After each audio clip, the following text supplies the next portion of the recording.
Alright, so let's get started.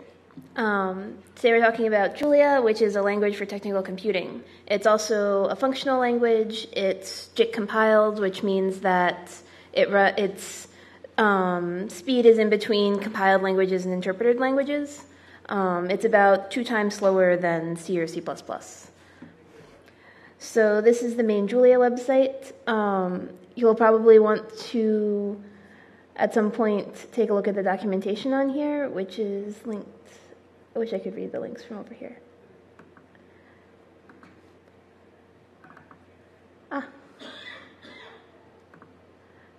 So all 3 of these are very useful documentation. The manual is actually very well written, and I recommend just like reading sections that you're interested in. There's also available packages, which are like external libraries that are registered with Julia that I'll talk about near the end of the tutorial. So you should definitely check out the Julia manual. It's very useful. And you can also get Julia on GitHub, where there's the best way to install Julia is from source, although the version 0, we also have 0.2 binaries available, which are current.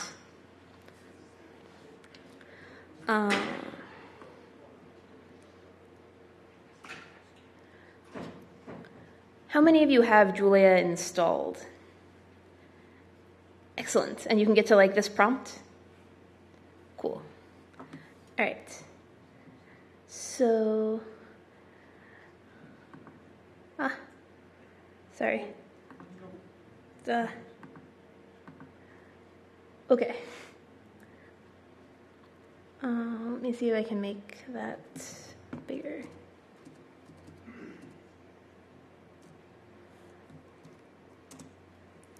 All right.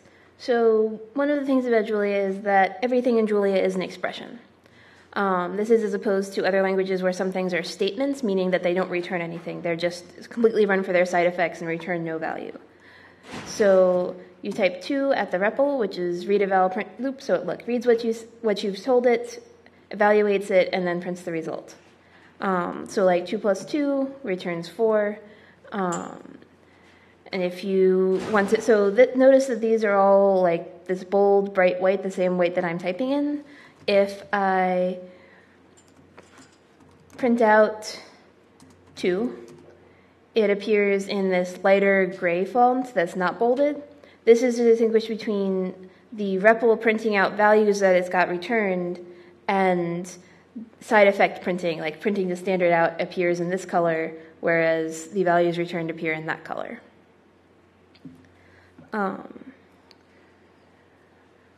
So we have values, we have floating point values.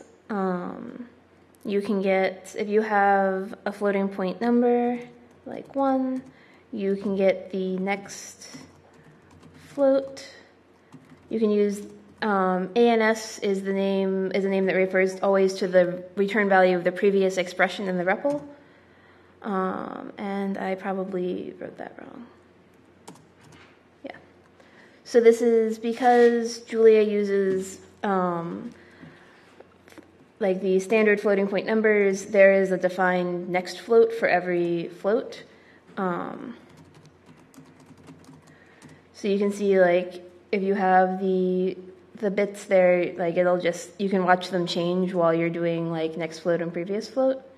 So next float of 1.0 is that. If I do next float of next float. So you can see the furthest to the right bit moved over 1.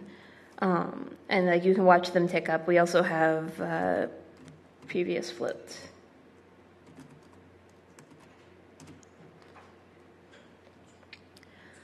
I think this is pretty neat because you can actually see that floats aren't continuous because there is a distinct next float, the next float that you can represent.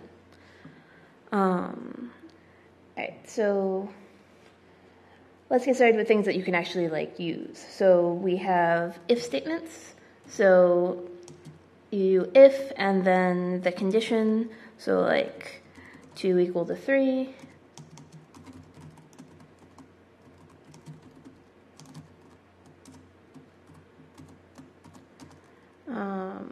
else if is written as one word. This is distinct from like else space if, which will be a nested if statement nested inside the else block. So then you could do, let's see, 5 mod 2 equal to 0.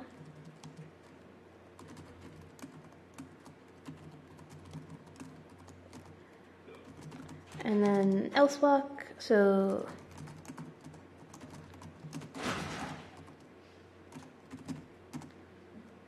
and so I typed in that whole if statement, and then the REPL understood when I was done and evaluated the whole thing.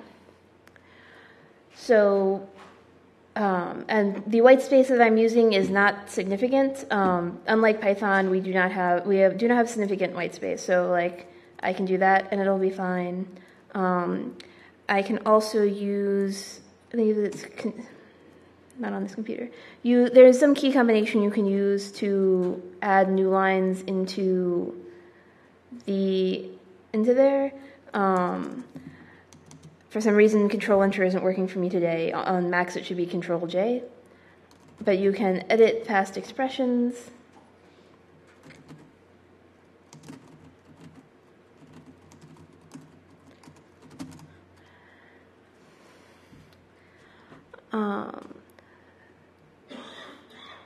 So that's the if statement syntax. We also have for loops. So like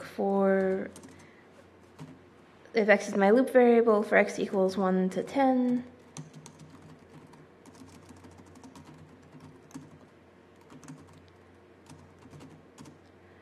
So notice that by doing this example, you can see that the values are inclusive. So 1 is included and 10 is included when I say 1 to 10. I can also say 1 to 10 count by 2s. So this thing, 1 colon 2 colon 10, that's a range. So like if I ask the REPL for the type of that, so that's a range of int64s. And it has a couple of properties, a start, a step, and a length. So and the same for like when you write 1 colon 10. So this is like a particular object. This does not expand into a list. It's just an iterable object, and then you can take a for loop over it. So it's like X range, I believe, in Python. So we have for loops. You can also do for x in 1 to 10, and that's exactly the same as the previous version. So we have 2 possible syntaxes for loops in Julia, in or an equal sign. So you notice I wrote this print line a little bit differently. So the previous one, I just put print line of x. This is equivalent. So double quotes are for strings. And then the $sign inside of a string is the interpolation operator. So I could write x without the $sign. Oh, I should probably give x a value first. So x equals 5. X without a $sign is just the string x. With a $sign, it interpolates 5 into that string. So this can be like really convenient. So like if I have y equals 6, then like if I had both of those variables, it's super easy to, for example, print them out in like a tuple form, because I can just interpolate them right in, and it's very readable.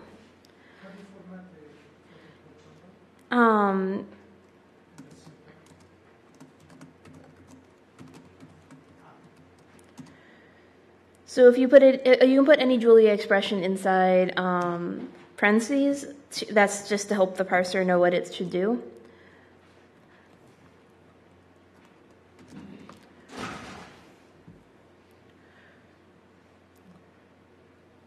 Yes? Oh.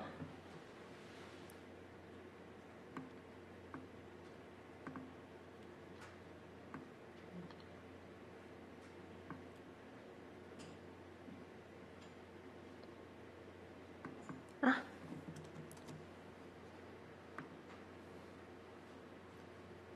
Is that good? Excellent.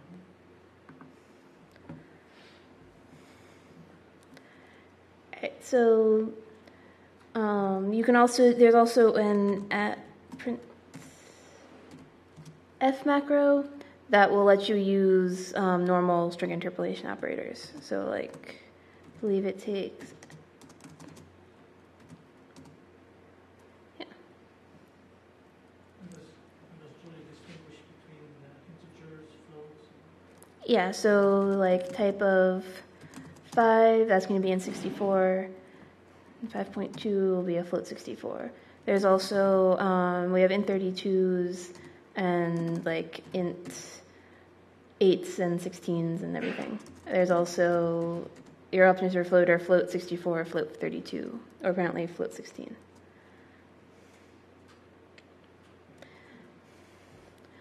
Okay, so if statements, for loops.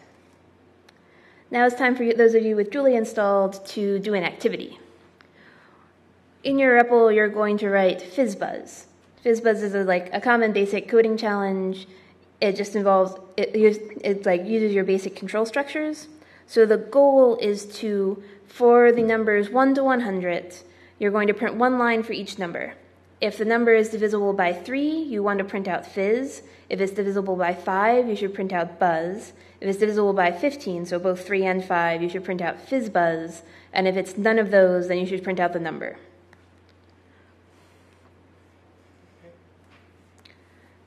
So I can go back up to my if statement to like remind you of that syntax. You can do Control R in the Julia REPL to reverse search. And then if you just keep hitting Control R, you can go back up. I want if, oops.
When you're done, please look at me so that I know that you're done.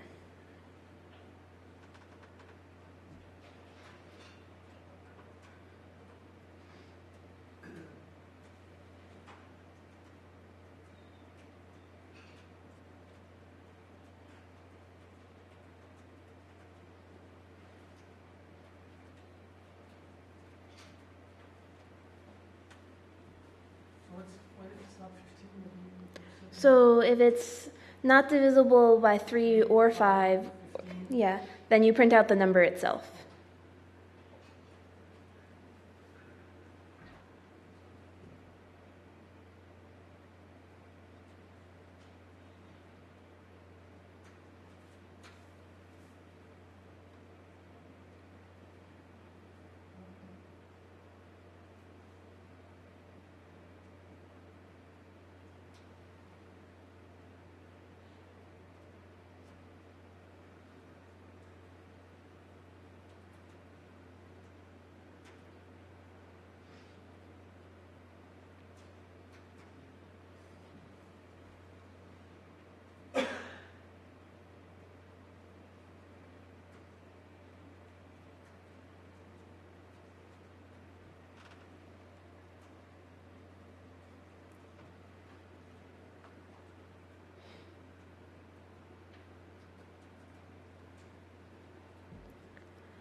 All right, so in a moment what we're going to do is we're going to go around the room and each of you are going to give me one line of the solution.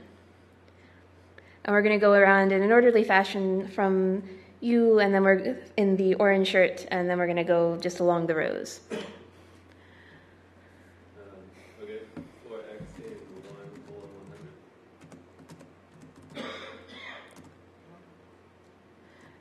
All right. Raise your hand if you're on this side of the room and you've written a solution. All right, you're the next one who's written a solution. If x percent 3 equals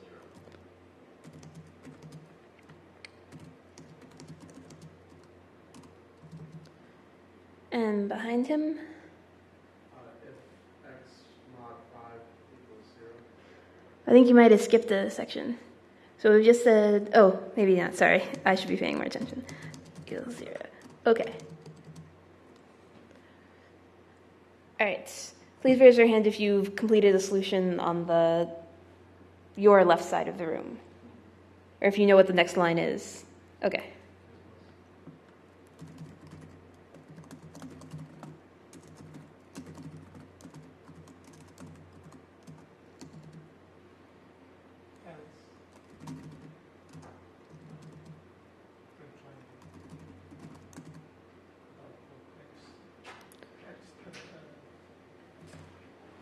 Print line what? Sorry.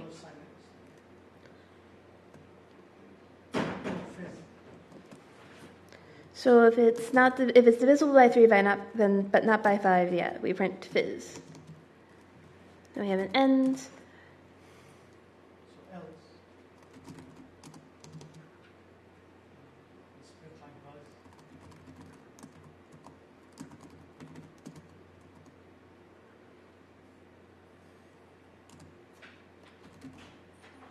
Does that look right? No. So what should I do?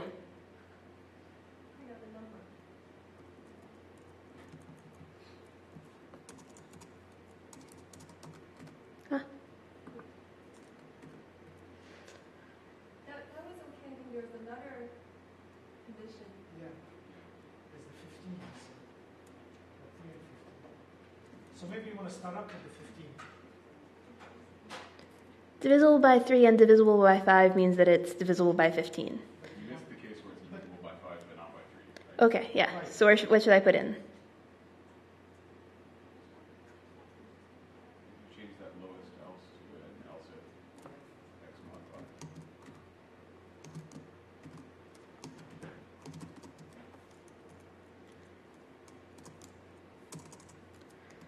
5. So I should print buzz here?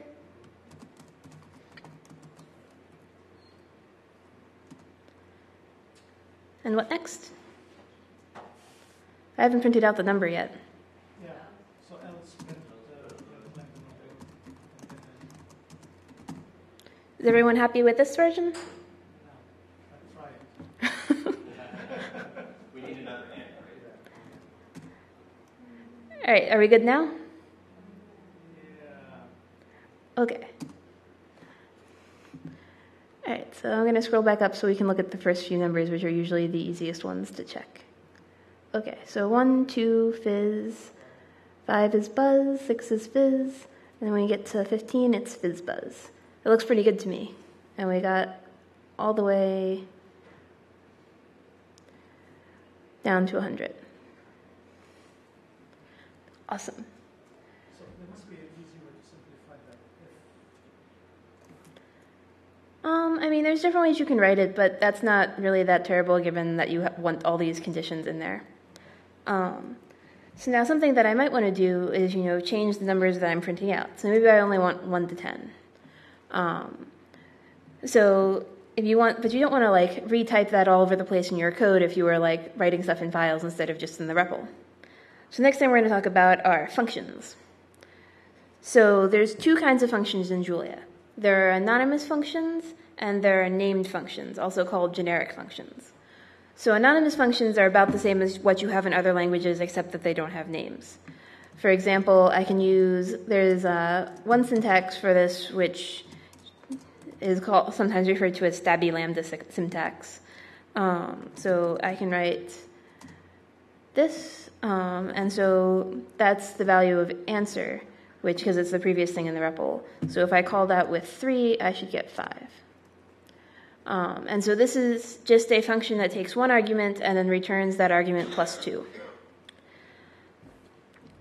I could also give it like 3.2, and it would work fine because plus works on all kinds of numbers. And so you can also write, I'm just going to introduce another syntax for writing anonymous functions. So if it's using the function keyword, not providing a name, and then giving the argument list, which is written the same as a tuple, parentheses and commas, then I can write maybe x times 2 this time. And now I can call that one with 3 again. I should probably give it enough arguments. But yeah, so now we have a function. It just has one implementation. It's just like a function in any other language. Now, if I want to make a named function, so function foo takes x, then x is x. So now if I call foo of 5, I'll get x as 5. If I call foo on hello, x is hello. Same with 3.45. Whatever I put in there, it's just going to print it back out for me. So now, well, I want to do something different with, say, like my floating point numbers. So function foo of x, where x is of type float64. So in this case, I'm filtering x based on its type. So only if x is of type float64 will we end up in this implementation. The double colon is always used when you're doing type annotations in Julia. If you do them in function arguments like here, you're going to be filtering you're like setting up the types of your function signature so that you'll only get variables of that type or values of that type. If you write it on a normal line of code, then it acts as an assertion. I assert that this expression returns the type that I'm annotating it with. And type assertions will affect the type inference. Julia does not do type checking, so you won't get errors until runtime, but it will affect the type inference, so your code might get optimized differently. All right, so when I have floating point numbers, let's print out x is a float 64 of value x.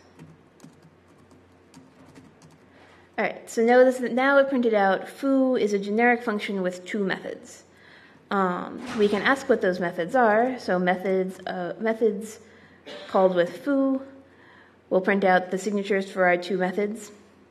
So now if I call foo of 5, this should print out the same thing as we started out with because 5 is an int64, which it does. And now if I do 4.32, that's a float64, so we'll get the new method. Yes. Sorry, could you speak up? How is order determined? So the function, the way they're printed out, I don't think has a particular order. It might be the reverse order of when we create them. The way that they're called is based on the type signature. So in this case, technically you could say both matched. X is a float64, and the second one is of any type, so it accepts anything. So it would also be happy with a float. So Julia will pick the most exact match. So we'll look at all of the arguments that you have. So if you have multiple arguments, it will look at the types of all of them and pick whichever function is the best match, so it has the tightest types. So if you have something that takes any type and something that takes an int, you always prefer the one that takes the int if that's what you have. It will never call a function that doesn't match. So if you have a float and you have any or int, you have to take the any because a float is not an int. I'll go into a longer example later of method dispatch on types after we get to defining types. But you can only have one method for the given parameter, right? If you wrote another, if you Yes. So if I just stick something at the end here so we can tell the difference, we still only have two methods, and now we get the new result. So you can redefine functions that way.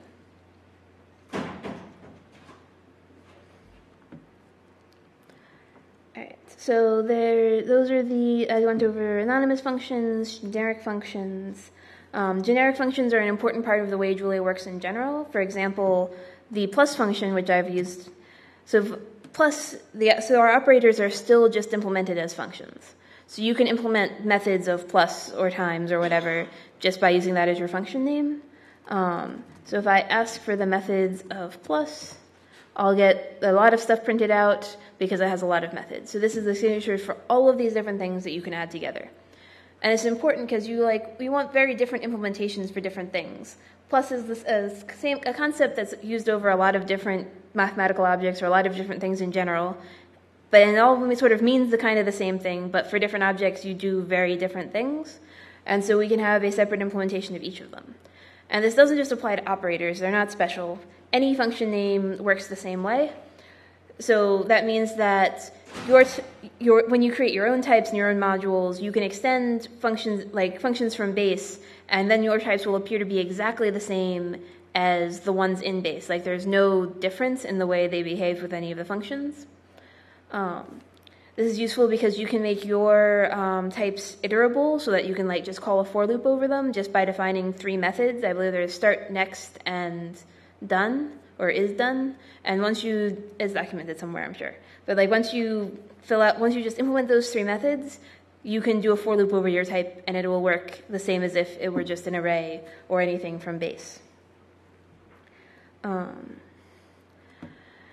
And so that's one of the exciting things about multiple dispatch. So functions are also closures. For example, if I make a function, make counter, so this is going to set x equal to 0, and it's going to return two functions, one that takes nothing and returns x plus equals 1, and one that takes nothing and returns x equal to 0. And so I could write it this way and it would return this tuple, or I could use the return keyword, which will let you return any point in a function. Otherwise, the function's return value will be its final expression. And so if I set add 1 and reset equal to make counter, notice I have tab completion in the REPL, or on function names and macro names. So I got two anonymous functions back. I can use, if I call add 1, oh man, oops, I forgot to call the function. So I add 1 and it gets higher, so that's returning me the value of x. If I call reset, that'll reset it to 0, and now add 1s will change. Notice, but there's no other way for me to touch x here other than through these two functions, because I have no other reference to it. So there's a secret variable x that I can't touch except through the two functions I returned. So that means that these two return functions closed over the variable x, so they both have references to it. Yes? So the variable x has its own scope. So x is only scoped inside this function. So if I so my x is 10 because I set it to 10. But if I set x equals to say 42, and then if we assume that this were the same x that I had inside the closure, then add 1, we would expect 43, right? But it's still 3. And if we reset it, then my x doesn't change. But if I make it again, what would be? Make counter? Yeah, we'll have a brand new instance. Yeah, so there's my add and reset functions, make counter. So this is kind of like a constructor wrapping that whole thing. Yeah, so this function is constructing them by making a closure. You could make a type for this or do something else fancier, but this is like the easiest way. So now my x, if my x were the same one as in that function, it would now be 0, but my x is still 42. And my first add 1 from the previous time, add 1 is the name of the first counter, and so now it's at 1, and if we get it up to 3 and then call a, which is the name of my second counter's add function, it will just get to 1. So they're completely independent. You get a new variable every time. Yes? So the x inside the function is local to the function. I can't touch x from outside of it except because I return these functions that close over x. How, like, every time you run the function, it's not getting the same. It's behaving like a class instead of like It's like JavaScript. So both of these functions have a reference to x. If instead I have, so if I have x equals 42, I make a function increment of x plus equal to 1, and increment x doesn't change. Yes. So I mean, would it be more helpful to say that you get a copy of the variables that are bound in the enclosing environment, where you declare the anonymous function when you return that when you make the closure? Yeah. So you get a copy of references to all of your closed over variables, and that's different from other things you might do. For example, you can see that this increment function, while I pass in x, I don't get it back. So x that's passed into this function increment doesn't touch the global variable x. It only touches its local thing. So this is actually a little bit tricky, because so for this increment, if I pass in a value like a float or an int, it's not going to touch my copy of it. If I pass in an array or something where I'm passing in a pointer to a value, then it's going to modify my copy. And so that's why we have I'm going to have to show you arrays, and we often differentiate between mutating functions and non-mutating functions by ending the mutating version with an exclamation point. For example, sort, there's a sort, and then there's a sort with exclamation point. And so, all right, so I'm going to show you, so array literals look like they do in basically every other language. We can use commas to separate values. We print them out like vectors because this is a language for doing math in, so we print them out vertically. There's an alternative syntax for matrices. So if you want a two-dimensional array, you can use spaces to separate elements and semicolons to separate rows. And then it will print out appropriately. You can also, there's other ways of declaring things if you need more dimensions than just 1 or 2.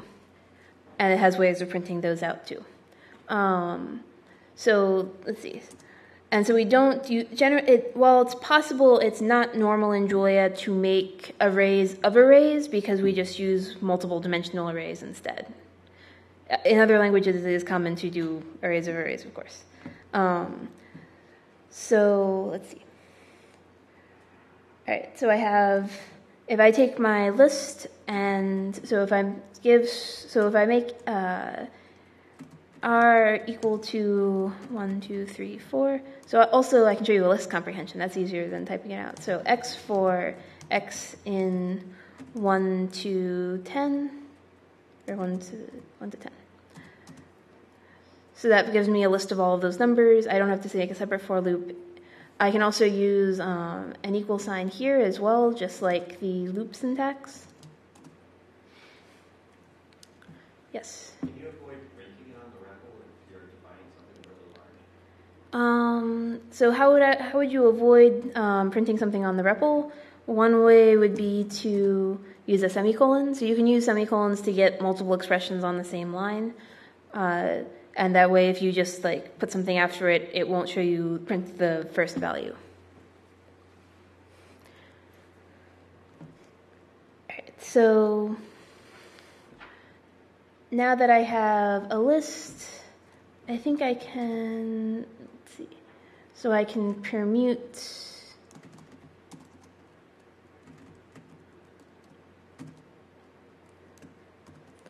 So I can permute array, and note the exclamation point is going to change my array. Oh man. No, what are the methods of permute?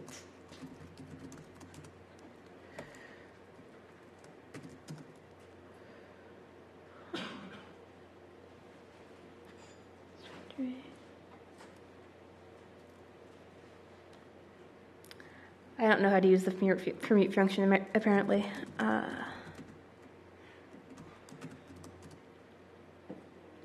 Luckily, we have lots of fancy help things in the REPL. This is why I don't always practice my talks enough, because then I remember to show you all of the helpful functions, like the help function, which for basically all the functions in base will have help entries.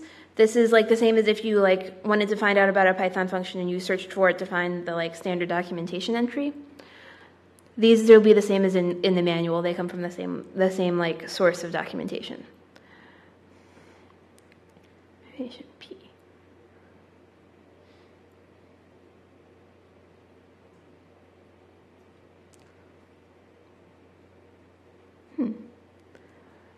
Okay, permutation P. I don't know how to get a permutation. Let's see, help permutations.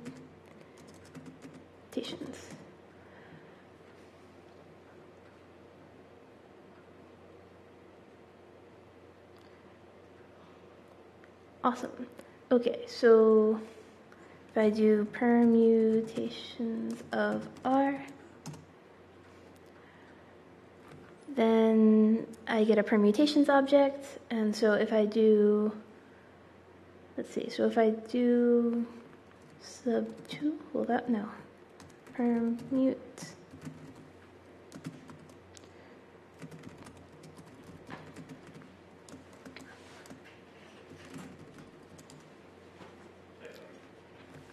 sorry, I can't really read the screen. What?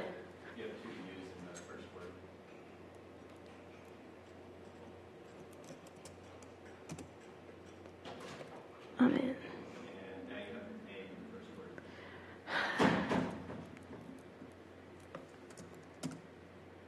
Okay. I'm going to just write an array that's shorter. I'm sorry, I didn't realize that permute was hard to use for people who don't understand permutations. Okay. So if R equals 3, 4, 1, 2, 5, and then I call sort without an exclamation point on R, then it becomes sorted, but R does not. So sort without an exclamation point creates a new array with the sorted elements, whereas if I do sort exclamation point, then it returns a sorted array, which is the same as R. So there's no copying involved. So this distinction is important since sometimes you have very large arrays or very large sets of data, and the permuting, the versions with the exclamation point will do stuff in place, and the version without an exclamation point will copy it and will not edit your original data. There's some other useful functions that you might want to use with arrays. So we have R, if we can push new values onto R, so push exclamation point R6, and now R has a 6 on the end of it. We can use pop R, and we'll get the 6 back off again. We can do let's see. We can do append, which will let us put multiple things onto the end, so 6, 7, 9, 8. And each time it's returning the new value of R. We can do for loops over arrays, so for x in R, and then x plus 2. We can also do R plus 2, and it just works.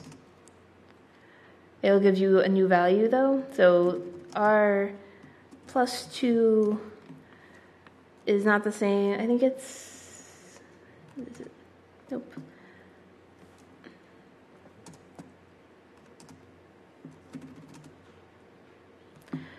Anyway, so you can also do times 2. All of the basic operators are going to work on matrices as well. You can also do, so if I have 1, 2 times 3, 4, it like multiplies matrices as you like the correct mathematical way of multiplying matrices. Yes. What was the dot plus? I was trying to remember what that did. I think that that's how you get, I believe that dot plus is, there's like operators that are broadcasting, so I think if I do 1, 2. So that there's like, I think that does like element-wise stuff instead of always doing, so with integers, obviously it's just going to multiply each one anyway, but I think there's like, I don't actually understand it, but I remember that it's very important to a lot of people who do stuff with matrices. I don't do stuff with matrices, I don't do math, I do other kinds of programming, like functional programming, or like write libraries. So there's some parts that I'm showing you in this tutorial that I don't use every day because I don't do stuff with numbers every day. All right, so we've done arrays. Our other basic dictionary, the basic data structure is the dictionary. It's like in some languages they're called maps. In Julia, the type is called dict because dictionary is too long. You'll note the dictionary. So if I type in the name of a type, it will print me out like some representation of the type. In this case, so dict has 2 type parameters, the keys and the values. So dictionaries that contain different types have different types. So there's places where you can't combine them. So like if I have keys in one thing that are strings and values are ints, this dictionary is of a different type than a dictionary that has keys that are floats and values that are ints. So so there's some functions that require dictionaries to be of the same type. Like if you're going to merge 2 dictionaries together, you want the keys and values to all be of the same type when you like create your new dictionary. So there's the easiest, so to write a dictionary literal, so I can do 1 maps to 4.2 and 5 maps to 6.7. And so type of answer,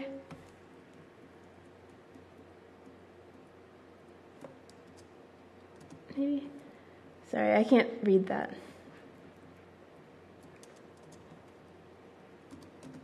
Okay, so dictionary of ints to floats, so that inferred the type for us to give us a more exact type. You can also create dictionaries using parentheses, so this is an empty dictionary from any to any. That means that I can stick anything in there. However, the type will not change, so if I set D equal to an empty any to any dict, and then I set 4 equal to 6.5, the type of D will still be any. So this is different from doing the same thing but with so if I say D2 equals 4 maps to 6.5, now the type of D2 is specialized to the values we gave it. So if I try to do D of high maps to 6, let's see, I should just use an equal sign there. Then it's going to let me do that. So now D has some keys are ints, some keys are strings. If I try to pull that on D2, it's going to give me an error because it can't convert my string into an int because D2 has a more specific type.